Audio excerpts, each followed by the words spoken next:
Salut à tous, ici Adrien D. Aujourd'hui on est le lundi 14 janvier 2019.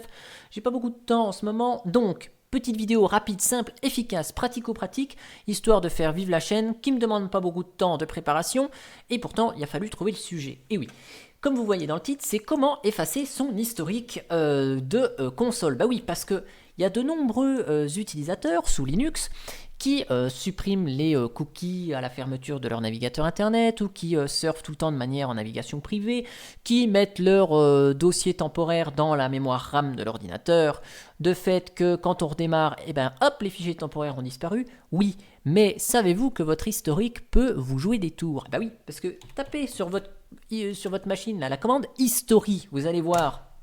Eh bien, on a toutes les commandes ici, vous voyez à peu près les 5000 dernières commandes qui sont ici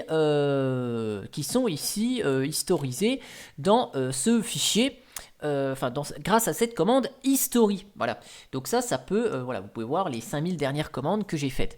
Donc forcément, vous pouvez avoir un petit souci j'allais dire, de confidentialité si vous tapez des commandes un peu bizarres ou que vous mettez des mots de passe en clair d'ailleurs dans certaines commandes, par exemple MySQL et compagnie.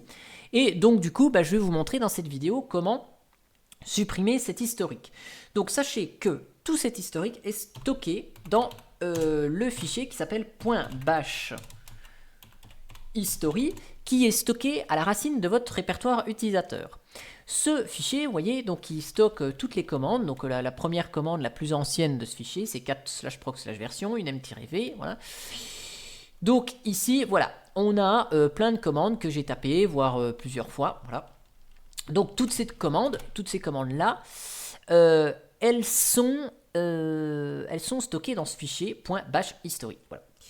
Donc, quand vous tapez history, ici, c'est le contenu de ce fichier qui est écrit avec la liste des lignes. Ou quand vous faites la flèche du haut, c'est cet historique qui est rappelé. Vous voyez, là je suis à CD, si je monte un coup, ls, CD musique libre, ls, CD ..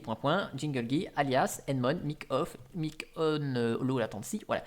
Donc, si vous voulez supprimer cet historique, facile, rm.bash history. Il suffit de supprimer ce fichier. On supprime le fichier, on quitte la console, on revient avec notre console et notre historique est-il vide?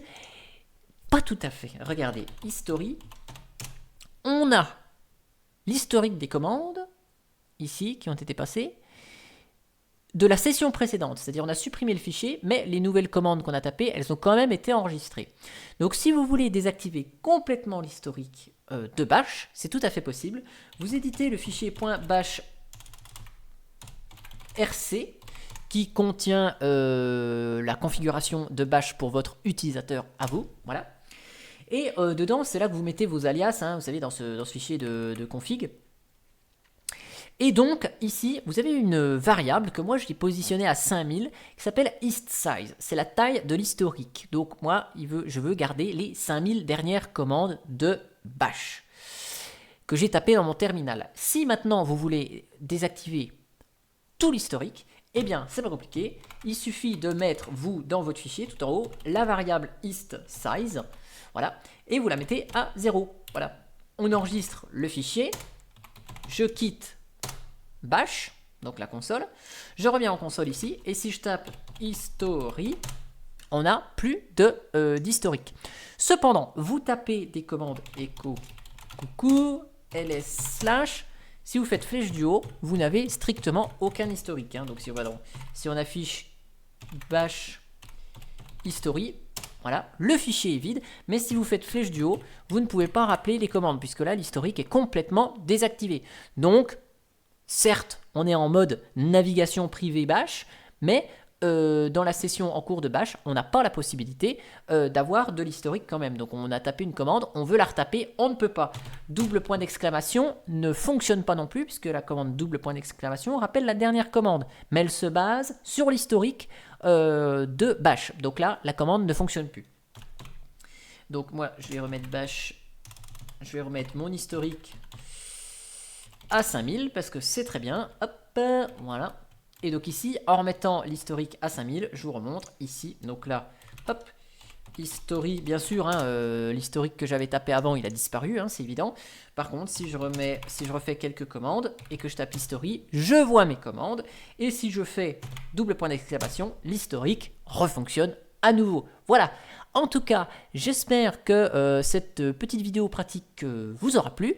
Et puis moi, eh bien, je vous dis à bientôt pour une prochaine vidéo. Allez, ciao ciao!